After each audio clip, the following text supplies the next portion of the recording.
Salut à tous, Arnaud pour Geek and Vaps. Donc un petit vlog numéro 11, improvisé. J'étais en train de tourner une review. Je me suis dit je vais tourner vite fait ça pour un truc qui m'énerve un petit peu. Je dirais même très énervé. Ce qui se passe, c'est que le VapCon a été annulé. Il a été annulé hier soir, c'est tombé sur Facebook. Je pense que beaucoup d'entre vous sont au courant. Le VapCon, c'était un événement qui devait durer un jour au mois de mars. Et il a été annulé par l'organisatrice hier soir. Et ce qui m'énerve réellement, c'est la raison qui a été invoquée par l'organisatrice. Concrètement, qu'est-ce qu'elle nous sort? Elle nous dit il est annulé faute d'exposants parce que il n'y a pas la place pour plus de 2 événements, sous-entendu Vapexpo et Innovaping Day. Voilà, on m'avait boycotté, patati et patata. Moi, il y a quelque chose que je ne comprends pas, c'est quand on organise un événement, déjà, on vient pas lâcher un événement avec rien dans les mains. C'est quoi ce délire de se dire ouais, je vais faire un salon ou je vais faire un truc, mais bon, pour l'instant, j'ai personne. Alors c'est sûr que quand on a des personnes qui sont absolument pas professionnelles, c'est assez compliqué.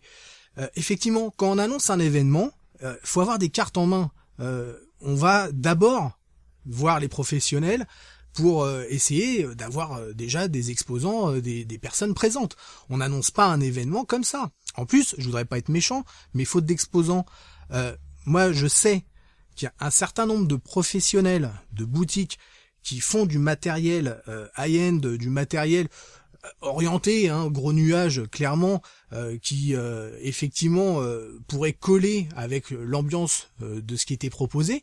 Bizarrement, ces professionnels, ils n'ont absolument pas été contactés par l'organisatrice du VapCon. Donc effectivement, si elle fout rien, elle dit tenez, c'est mon adresse email, et puis j'attends que ça tombe, c'est sûr que les exposants, ils vont pas venir tout seuls. Après effectivement, c'était peut-être un peu bête de faire ça le même mois que l'Innovaping Day. Mais en attendant, tous les professionnels ne vont pas forcément à l'Innovaping Day, d'une part. En plus, il y a des professionnels, effectivement, qui sont, encore une fois, orientés sur du matériel qui colle avec ce type d'événement, qui, eux, ne font pas l'Innovaping Day. Alors, il y en a certains qui le font, ok, c'est possible. Faire un certain nombre de salons, c'est assez compliqué, mais on se renseigne un minimum avant. Par exemple, le premier Vapexpo à Bordeaux, c'était vraiment le premier.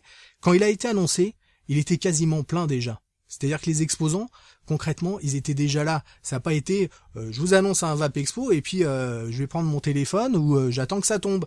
Effectivement, il y a eu du travail qui a été fait en amont. La petite réflexion aussi qu'on s'est fait sur TeamSpeak avec une personne que je citerai pas, concernant justement le dépôt du nom VapCon, alors que VapCon USA n'avait été absolument pas prévenu.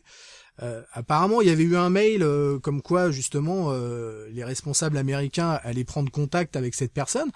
On sait pas réellement ce qui s'est passé. Est-ce qu'elle serait pas fait légèrement taper sur les doigts, eu des pressions justement par rapport à ces organisateurs américains?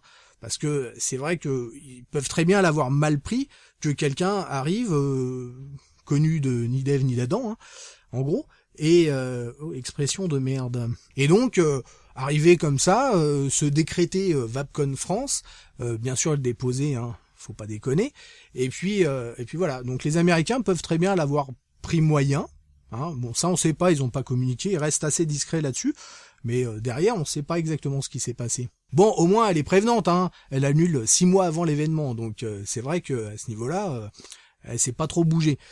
C'est vrai que elle pourrait encore se bouger, elle aurait pu ne pas l'annuler. Là au moins on le sait direct, c'est annulé, voilà. Les raisons invoquées, moi, elles me paraissent plus que douteuses, sans compter qu'on vient encore une fois dire que c'est la faute des autres, alors qu'elle n'est pas capable de reconnaître sa propre incompétence. Et pour finir, de toute façon, c'était un événement en plus qui partageait énormément au niveau communauté, parce que c'est vrai qu'il y avait des choses genre initiation au twerk, franchement, voilà, des gros barbus qui vont faire du twerk, parce que bon, on va venir avec nos nanas et puis tiens, vas-y, va te trémousser. Non, faut pas déconner. Enfin voilà, donc ça me fait bien marrer et ça m'énerve en même temps de voir un peu certains commentaires. Alors pareil, au niveau des commentaires, c'est très partagé. Alors c'est vrai, honnêtement, ça fait chier qu'il y ait un événement qui soit annulé. Moi, je suis de région parisienne. Clairement, même s'il y avait certaines choses auxquelles j'adhérais pas, j'y aurais été. Clairement, j'y aurais été. Pour le côté festif, etc., voir quelque chose de différent, ouais, pourquoi pas. Il n'y a pas de souci.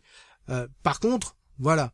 Moi, honnêtement, cette personne, elle peut toujours refaire un Vapcon à une autre date, j'y foutrais pas les pieds. On s'organise pas organisatrice de salon, hein, clairement. On balance pas un site, une adresse mail et puis on attend que ça tombe peinard. Il faut bosser, c'est clair. Si elle est pas capable de bosser encore et que 6 mois à l'avance elle se dit oula c'est pas encore complet, qu'est-ce qui se passe, bah non, clairement ça marche pas comme ça. C'est du travail. On peut même pas l'imaginer. Nous, ce que ça peut être d'organiser un salon comme ça. Je pense que cette personne devait pas se rendre compte aussi ce que c'est d'organiser même une journée. C'est du boulot, c'est clair, faut se sortir les doigts et arrêter du coup de venir remettre la faute encore aux autres parce qu'on n'est pas capable de le faire. Alors je suis conscient que c'est pas forcément à moi de parler de ça, hein, mais effectivement ça m'énervait. Alors faut que j'arrête de faire des vidéos coup de gueule parce que là ça devient chiant, mais c'est vrai que voilà, ça m'énerve de venir encore incriminer les autres une fois de plus. C'est facile, hein, toujours les mêmes boucs émissaires, etc. et blabla, et blabla. Il y a de la demande, effectivement, pour des événements autour de la vape, c'est clair. C'est chiant, toutes ces annulations, c'est clair aussi. Maintenant, il y aura quelque chose, on verra, on en parlera plus tard, il y a quelque chose qui va s'organiser, quoi qu'il arrive, orienté communauté, orienté public, pas orienté professionnel. Mais pour l'instant, voilà. Voilà, on va arrêter là avec le coup de gueule. D'autres views à venir, bien sûr, encore beaucoup de choses. Beaucoup de boulot, là, j'enchaîne. GNV Factory, pareil, ça arrive. Alors ça va arriver du coup après les vacances, parce que là, du coup, je vais avoir le gamin, etc. Ça va être le bordel. Donc ça sera pour après les vacances, comme ça me laissera le temps de tout bien poser. Il y a aussi la chaîne Twitch.